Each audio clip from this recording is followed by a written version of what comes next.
Good evening, everyone. It is my pleasure to welcome you all to the second installment of UNC Greensboro's Creative Writing MFA Thesis Reading Series. Though we greatly miss being able to welcome you all in person, we are so happy for everyone able to join us virtually to hear our first reader of the night, fiction candidate, Ashlee Shefer.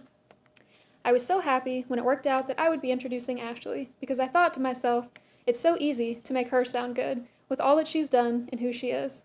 She's from Uncasville, Connecticut, and attended Eastern Connecticut State University, where she majored in English and minored in writing. She has a story published in the Allegheny Review and has presented her creative work at NCUR at Kennesaw State University. But that is only the beginning of what makes Ashlee so incredible and impressive as a writer and a friend. I myself have had the privilege these last 2 years of reading much of Ashlee's work, not only her astounding fiction, but her deeply personal and touching nonfiction and her beautiful poetry as well. I've also had the equal privilege of receiving her feedback on my own work, which is always insightful, thoughtful, and perhaps most importantly, encouraging. I think those that know Ashlee will agree that she has an amazing sense of kindness about her, and just when I'm ready to give up on a story or label it an embarrassment or a waste of time, she is there to remind me calmly, kindly, that I need to keep going. It is this quality that makes her not only a great writer, but a great member of the writing community, something we are all very grateful for. She's been there for me and all the writers in this program every step of the way, in our corner with no judgment and a ceaseless effort to support us in our endeavors. Though not always the loudest voice in workshop, when she does speak, we all listen. She's always right on the money, telling us what we need to hear, and not wasting words. Her kindness extends far beyond the classroom, too. When talking with Ashlee, I always feel that she's being 100% herself, a quality that can be hard to find. And not only that, but she accepts others for who they are as well. She's always there when you need a friend, as someone who will help you however she can, and make sure you always feel included and not forgotten. All of this to say, with the kind nature Ashlee possesses, I find it very funny what terrible things she likes to do to her characters. When looking back over her work, I find women oppressed, stripped of their voices, trapped in bad relationships, families, and societies, victims of violence, haunted by dreams and delusions. These stories often dip toward darkness, at times toward insanity, dare I say, even horror. But behind the sometimes unsettling arcs of these stories, there is always more. Tales of connection and love, sadness and strength, endurance and power. Her varied characters, though flawed, have you rooting for them by the end, and hungry to know if and how they're going to get out of the messes she's put them in. When attempting to distill who Ashlee is as a writer, something impossible for me to do completely here in a few words, I thought to myself that Ashlee is someone who has the uncanny ability to unpack the self, to pull apart the psyche, and to examine the inner workings. She looks straight into the darkness in life, and in people, then faces it squarely and walks through to the other side, taking all of us with her. One thing I am sure of is that in her time here, Ashlee has made this program better and stronger, as well as all of us, her fellow writers. She has shown her dedication to craft and deep love of literature, of the written word, and of people. I have been lucky to study and write alongside her, and I look now with great excitement to all the places her love and talent will take her, and to all that I know she will accomplish in the future. I am sure that we are all in for a thrilling and thought-provoking story tonight, and I, for one, can't wait to hear it. So please join me now in welcoming Ashlee Shefer.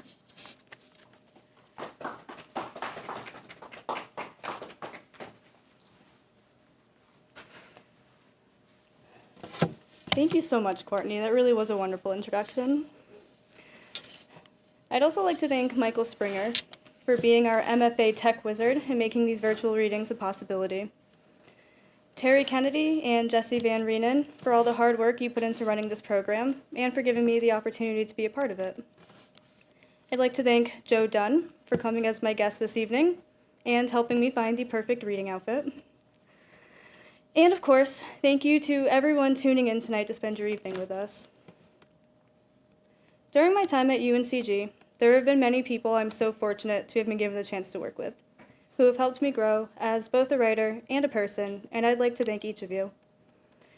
Derek Palacio, who I only just got to start working with, but I've really appreciated the conversations we've had so far. Holly Goddard-Jones, who has provided many of my stories with valuable insight and ideas that have only made them stronger. It has been a pleasure working with you. Jeanette Alio, who I've had class with every semester since I've been at UNCG. The time and effort you have put into my fiction has been truly incredible, and I'm very fortunate to have you as both my instructor and my mentor.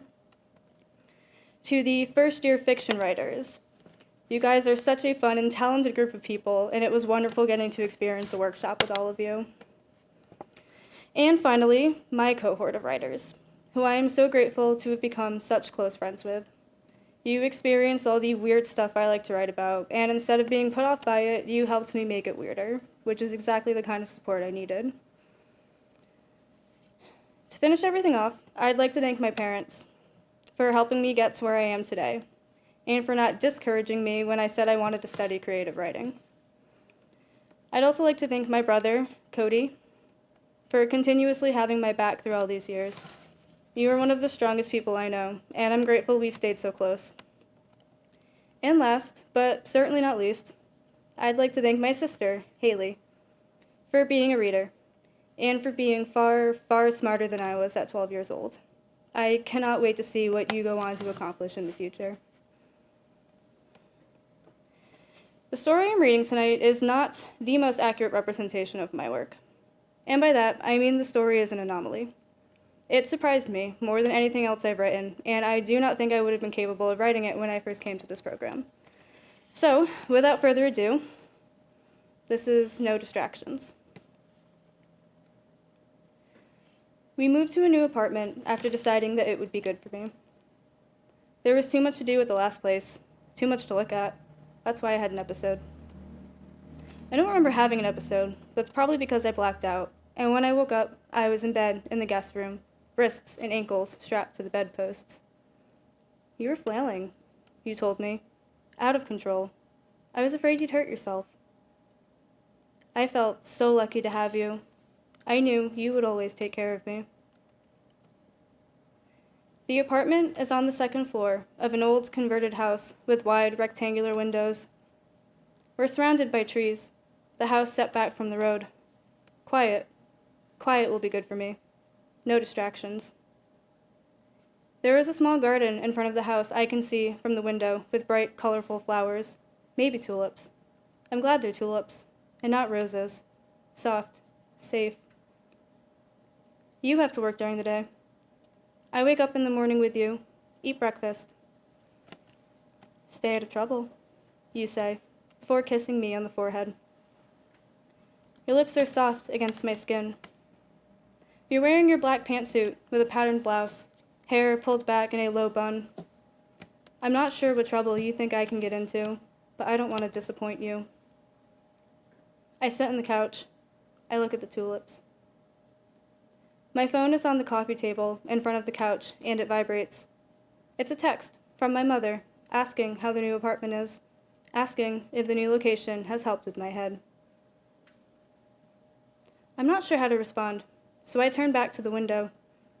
There's a woman standing by the tulips, wearing a white dress, red hair draped over her shoulders. She reaches out a pale hand and plucks a pink tulip from the garden, bringing it close to her face. I sit up straighter on the couch, press one hand to the window. Her gaze drifts up, latches onto mine. I freeze. Can she see me? She brings the tulip to her mouth, her teeth tearing a petal from the flower. I blink. She swallows it, and then smiles. A door slams. I jump, my head whipping in the direction of the sound. Footsteps fading down the hallway.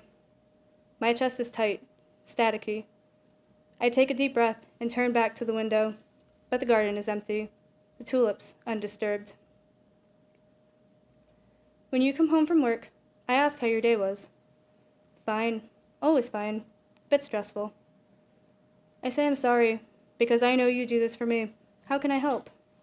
You smile at me and say, you know how. We fuck. You make dinner after, and I do the dishes while you stand behind me, waiting. We fuck again. Your body quivers, and I finally feel useful. I tell you about the text from my mother. You snort in annoyance, your arm draped loosely across my stomach, bare breasts pressed against my arm. Tell her everything is great, you say, fingers stroking my stomach. I shiver. You are doing great without her. You ask me what I did today. I did some unpacking, watched TV. I don't tell you about the woman in the garden, and it doesn't feel like lying. The next day, I'm suspicious. You go to work. I look out the window. Nothing but tulips, blue skies. A brown bunny sniffs at the flowers before hopping across the yard, disappearing beyond the trees. Nothing to see here, no distractions.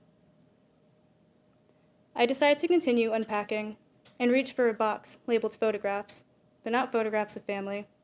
We don't want bad memories filling up our safe space. You told me once that you don't have a family. You never knew your dad, and your mom mostly left you alone to fend for yourself. You lived with your grandparents for a while, until they kicked you out when they caught you kissing a girl in your bedroom you swore was just a friend. I've never known stability until I met you, you once told me. I'd never felt so close to another person. I think about that now as I place photographs of mountains and seascapes around the apartment, humming to myself. You're the only person I have seen since I quit my job at the store to get better. I haven't seen my family in several months. No interaction, no engagement except for texting. I see movement out of the corner of my eye, a flutter, like wings. The photograph of a forest slips from my hands, the glass shattering on the floor. I turn in the direction of the living room where I saw movement, but see nothing now, no one. The room is quiet, still, except for the soft patter of rain drizzling outside. I step over the photograph in broken frame, my sock-clad feet crunching over tiny shards of glass. Outside is gray and hazy. I don't know when it started raining or how much time has passed. The woman with red hair is standing by the trees, her white dress billowing around pale legs. White in the rain. She seems dry, but I'm not sure how that can be.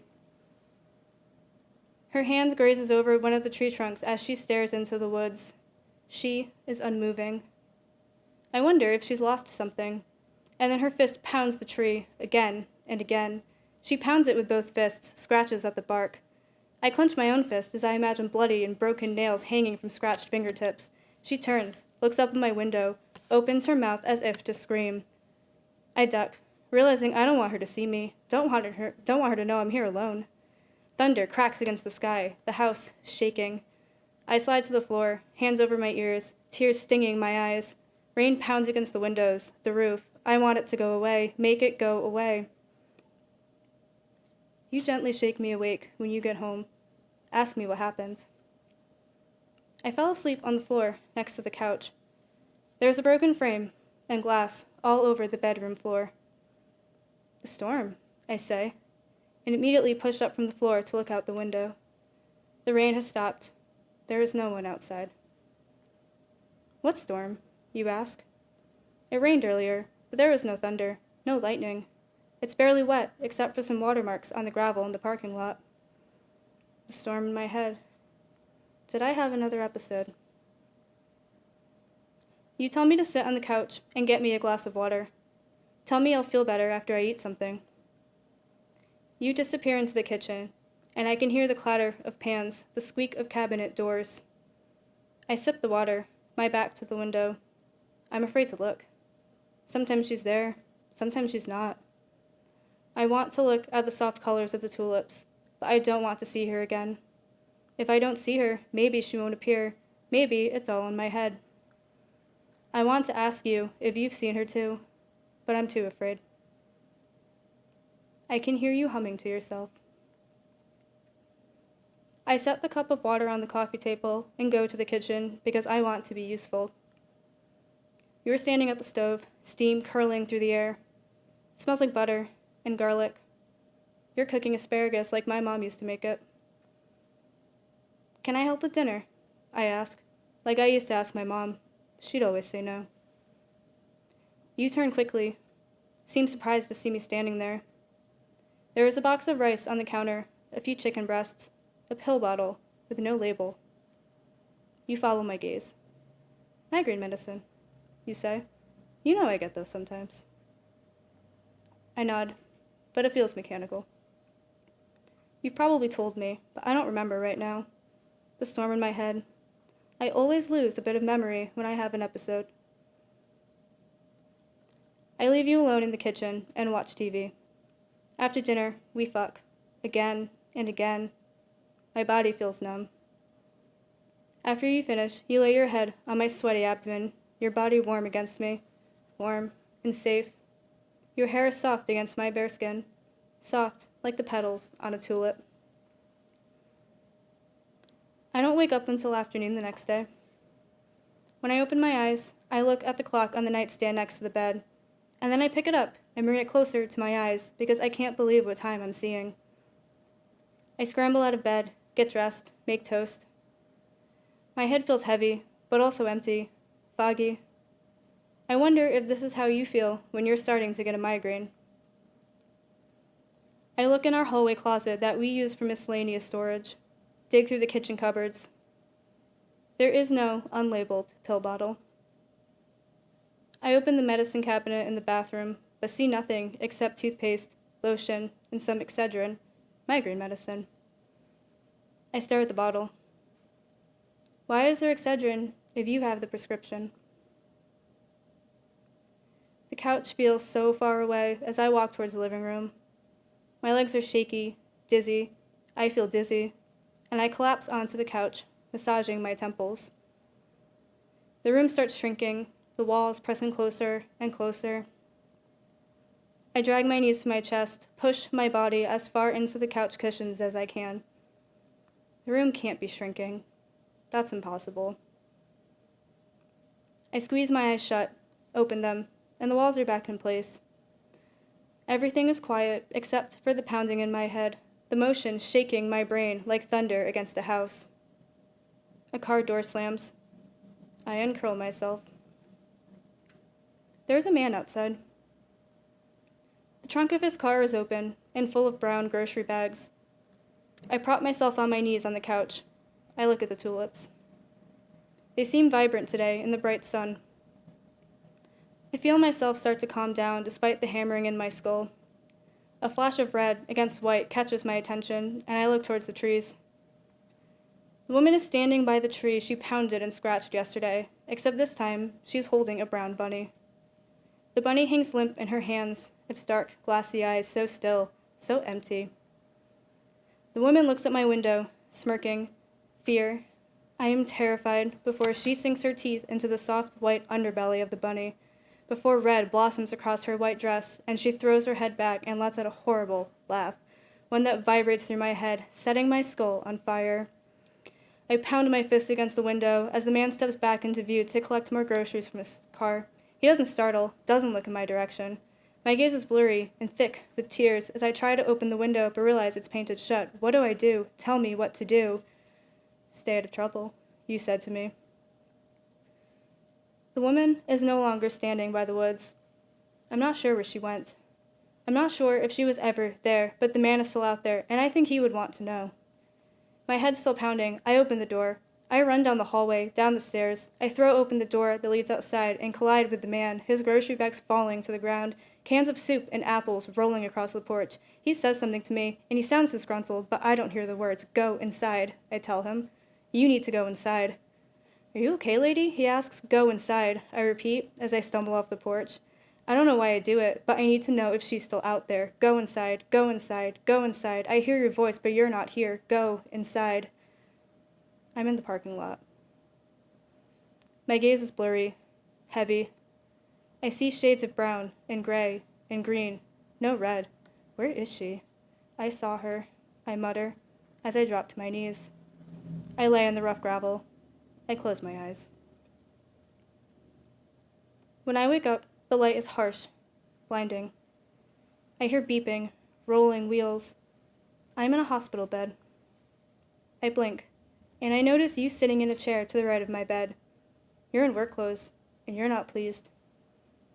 I told you to stay out of trouble, you say. Your voice is quiet, soft. You lean forward, and there is a red tint to your hair under the bright light. I grab fistfuls of my sheets, wishing I would sink further and further into the bed, out of sight, out of your sight. You shake your head and say, all you had to do was stay inside. You stand up, and for a brief, horrifying moment, I think you were going to strangle me or sink your teeth into me. You don't even look at me as you leave the room, closing the door behind you until it is only open a crack. I shift under the covers, so I'm lying flat on my back. There is nothing in the room to look at, no artwork, no distractions.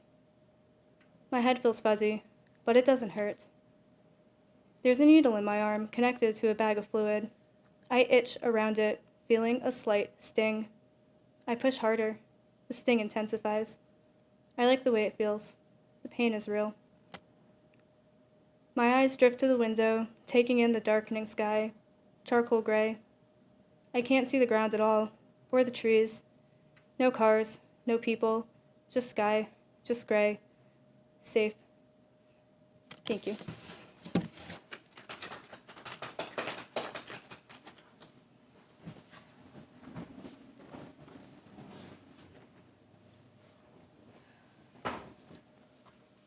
Thank you, Ashlee, for that. I've managed to secure myself a seat in the room for each of these readings, and each time I hear another person from our cohort read, it reminds me how lucky I am to have spent 2 years with the writers in this program. And that's in no way more true than in regards to the poet you're about to hear. I could spend the entire introduction gushing about Brianna's poems, and I will a bit in a minute. But I think what makes her verse so captivating also shows up in the things she does as a member of the community here, as someone who's supported other writers, helped them hone their craft, and been a good friend to those of us lucky enough to know her. Among all the other qualities that make Brianna a writer you ought to know, I'm talking about her special knack for mapping and navigating difficult, uncomfortable, or unclear spaces. You can hear this aptitude in her poems about illness, where speakers wade uneasily through the power dynamics of patient and doctor. You can hear it in poems about rural living, where the livestock are as dangerous as they are necessary, or in her portraits of teenagers and young adults drifting through forests and cheap apartments, through college campuses and little towns, and all these other places that they can't wholly belong to and that cannot wholly belong to them. Perhaps Brianna's childhood in wide open West Texas has trained her to take in the whole landscape at once while still picking out the best paths to take. She not only cuts to the heart of her own poems, she knows how to help other writers see the forest for the trees. I noticed a pattern emerging in her workshop feedback. Each round, along with careful formal advice and a gentle calling out of my consistently mismatched diction, Brianna would highlight a line or an image that I thought I had written as an aside or merely some supporting piece of the poem. I'd go around with that little bit of poem in my head, not understanding what was so important about it, why she had highlighted it. Then a few days or a week later, it would hit me. That little piece was the real heat. That was the piece that really captured the whole picture, while the bigger, louder parts of the poem were crashing into each other, trying to be the most important thing. She brought that same eye for subtlety and attention to the misdirection we all try to pull on ourselves to her editorial work when we worked together at the Greensboro Review. She brought those navigation skills to the tight-knit community of writers here who in this year of isolation have been trying to make sense of a pandemic on top of all the usual limbos we emerging writers pass through. Brianna is a good writer because she knows how to listen to the edges of what people say. She is a good writer because she knows how to slyly reorient a reader until they are looking at the edges as if those were the heart of the matter, which, of course, many times they are. And that's what I find magic in her poetry. Some little line, an idiosyncrasy of the speaker, a quiet image amidst a din of competing ideas. These hang around and haunt long after you've finished reading the poem. They stick in your head in a way the big stuff doesn't. Then they grow and grow until you suddenly realize that they were the big stuff all along.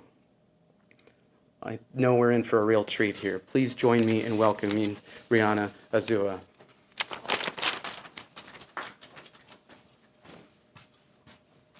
Thank you, Michael. Okay. So, thank you to Terry, Jesse, and Michael for setting up our thesis readings. And again, thank you, Michael, for that wonderful introduction. I wanted to say thank you to Stuart Deschelle, Amelia Phillips, Jeanette Alio, Jennifer Whitaker, and Maria Sanchez for all of your wisdoms, mentorship, and support. During my time here at UNCG, I have been blessed to be in a cohort who is endlessly supportive of each other and willing to talk literature and craft at any time of the day. Thank you to Megan, DJ, Michael, Ashlee, Sophie, Joe, Matt, Chris, and Courtney for all the friendships and all the workshops we've been through together. I really, really do hope we keep in touch. Thank you to the recent graduates who are always willing to go on hikes and to go karaoke. And thank you to the new first years. There's no one else I would rather sit outside with in winter just to catch up. Thank you to all my Theas and Theos for answering all of my questions as a kid and for the dictionary when I was a weird, young, word-obsessed middle schooler. Thank you to my siblings for all the Snapchats and phone calls. I've never met anyone else more generous, more witty, and frankly, more funny than you guys. And lastly, thank you to my mom and dad who have always been supportive of us and our passions. I love you guys. Okay. The poems that I will be reading tonight are all told from the point of view of someone dealing with chronic illness. That is, illness that cannot be cured or that is not temporary. This varies from the perspective of someone dealing with anxiety, someone with long-term pain, someone that is dealing with a blood thinning disorder. So I'll go ahead and start. My first poem is dedicated to my dog, Coco, with whom this program would have been slightly easier, but completely impossible to do without her. So, emotional support animal request. I can vouch for you because you are up to date with your rabies shot and are smaller than a 2-year-old child. Because you have curly fur and a slimy tongue. Because you jump on your back legs to greet me. Because you nibble on chicken and rice kibble while I make dinner. Because you crush every water bottle like a stress ball and recrush water bottles when you are stressed and bring me the empty crushed water bottles that you think I should crush when I am stressed. Because you cry when your nails touch the hardwood floors. Because you don't do anything you don't want to do. Because your favorite command is, wanna cuddle? Because when it's impossible for me to get up, you scratch the door and we go outside. Because when we go to the dog park and the big dogs scare you, it's okay because the dog parents scare me. Because it's a relief to see you smile at me after you relieve yourself. Because we both know you got a sliver of liver. Because when you drink smelly air, I drink coffee on the morning patio. And mostly because one day 2 years ago, when you cried and pooped blood, I took you to the emergency vet. It was 1 a.m. when you ripped out the IV out of your arm with your teeth, demanding to go home with me because you once overheard me say that I was sick and lonely.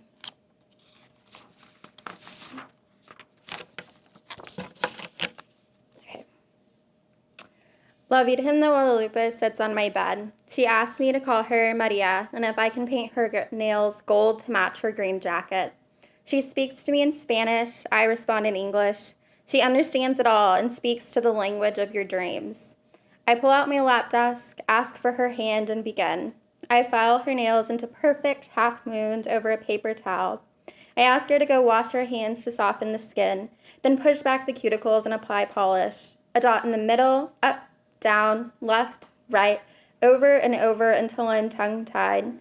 My hand jerks and I smear the nail polish. She laughs. I whine to her to help me not to be such a mess, to blend in when I'm tripping over words in the wrong language again. I tell her I don't want to feel different, that people laugh at me and that I don't belong anywhere. Not with my family, not in school, not even in a book. Santa Maria gives me the look and I shut up. I pull out nail polish remover and a brush and try to clean the edges of her manicure. I fix her nail and she tells me that she loves me for trying. When I'm done and her top coat glistens, she holds up her hands and tells me she can see the stars in my smile. Then she is gone, leaving behind only a rose and a prayer card that says, Querida, siempre estoy contigo, Santa María, Madre de Dios.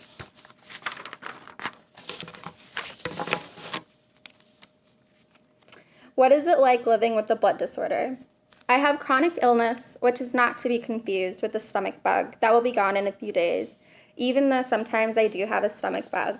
My illness is called von Willebrand's, which is a blood disorder, not to be confused with anemia or hemophilia, even though you would technically call me a hemophiliac.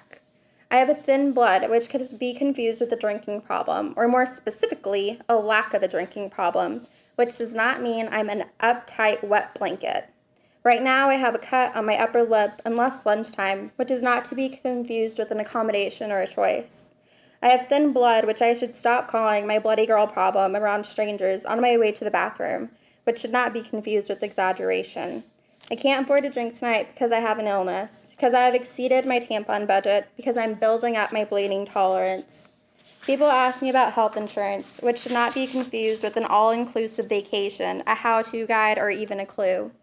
I have a doctor who should not be confused with my savior, because I cannot be saved.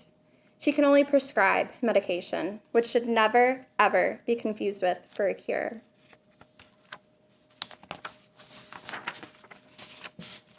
Okay. Finding a new doctor. A. My new doctor wears a 3-button polo tucked into his crisp khaki pants. He reminds me of the young coach my high school classmates liked to look at. I find myself squirming. The sanitary paper crinkles under my thighs. He asks me about my medical history, and his eyes flicker up towards me at the last second, as if asking permission. I am skeptical of him like one is of a mechanic selling car parts to a young girl. I rattle off my spiel. I have type 1 von Willebrand's, which is a blood disorder like. His laughter surprises me into silence. His amusement takes on its own life and fills the room. It holds a clipboard and says, "Of course I know what von Willebrand's is. I'm the doctor, you're the patient." And I believe him. B. Later, I sling my purse in the front seat of my Jeep, along with the white paper bag of prescription pills. The sun is higher now outside the clinic. I turn up the AC until the cool air is a steady scream in my face. I open the papers from the bag and scan the side effects until I find abnormal bleeding may increase your risk of bleeding or bruising, especially if you take the blood thinner warfarin, Coumadin, Javitin, a non-steroidal anti-inflammatory drug, NSAIDs, like ibuprofen, naproxen, or aspirin.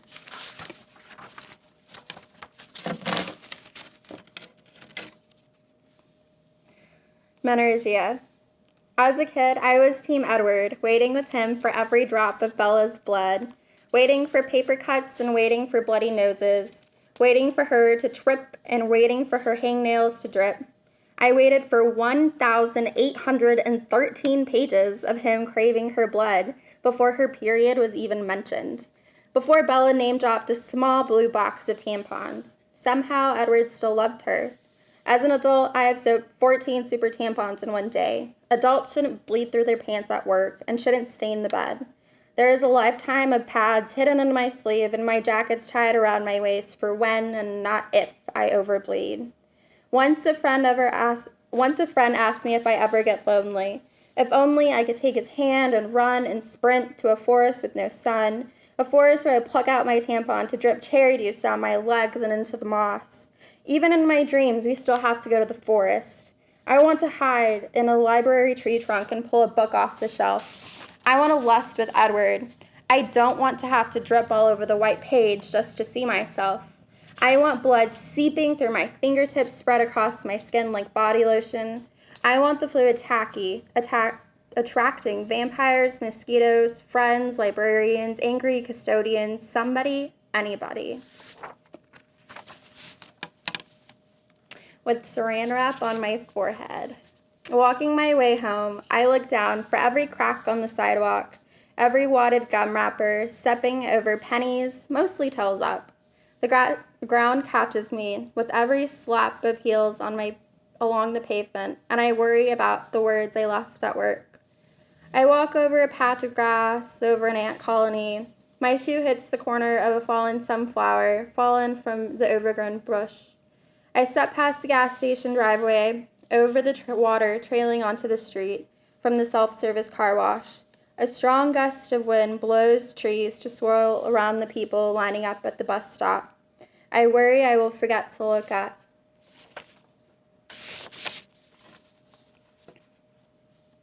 White Sands National Monument, New Mexico. Come on, you scream into the nothing air, lugging a picnic on a sled made for this bleached sand. A harsh wind whips around my nose, then leaves to thrash against the miles and miles of distance. Sand here is growing, cresting, then slumping, but always advancing. A million little shards brushing my cheek. You crunch your baby carrots carried here in a plastic baggie, reminding me to take a bite. My mayonnaise ham sandwich settles to the roof of my mouth, like the salamander along the fruit weeds, frozen, looking at me. This one's fun. 1,000 rats float around your veins, around your foreheads, river rats in tubes relaxing in a rusty red moats around your lips. Are you allowed to strip naked and lay on the floor? Is your body an experiment? One rat chasing cheese in a wheel by your ear, another rat racing up and down your leg. You see the rats begin to grow. Their tails and ears taunt skin, the elasticity not enough. They feed on your arteries. Your skin welts purple. Their nails cling to your nerves. Your fingers grumble blue. I would gladly pluck out your eyeballs and wipe them on my shirt. Around your legs you slap for bones.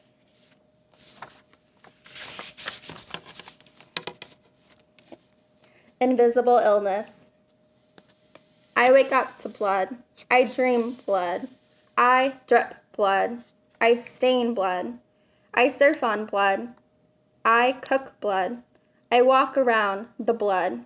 I study blood. I read blood. I freestyle blood. I paint blood. I throw up blood. I still taste blood. I fly on blood. I skid on blood. I dance to blood. I cry blood. I whisper blood. I scream blood. I teach blood.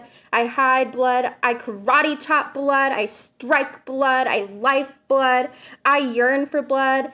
I hope for blood. I loathe blood. I clean blood. I workshop blood. I smear blood. I know blood. I gulp blood. I sprint blood. I feel blood. I ride blood. I smell blood. I chant blood. I plant blood. I disinfect blood. I hate blood. I met blood. I forget blood. I break blood. I shake blood. I bless blood. I curse blood. Okay, our last poem. Dr. Nature. Do your joints bloom in seconds like a rose? Do your legs itch to gallop like a dog on open land? Does the bird in your throat know something I don't? Is your pain a lion fighting for alpha? Does your skin stretch into a gene and want? Bud to gift? Has a pufferfish swum in? Ears become ocean? Got piss-startled by what they find?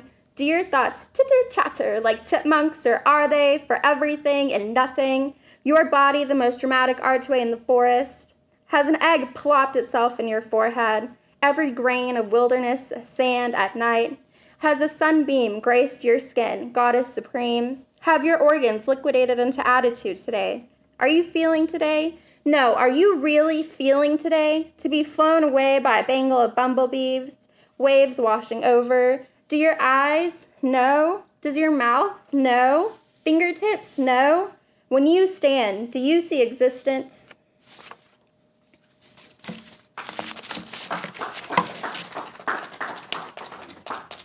Awesome. Thank you for joining us tonight. We hope we see you next week for our next thesis reading.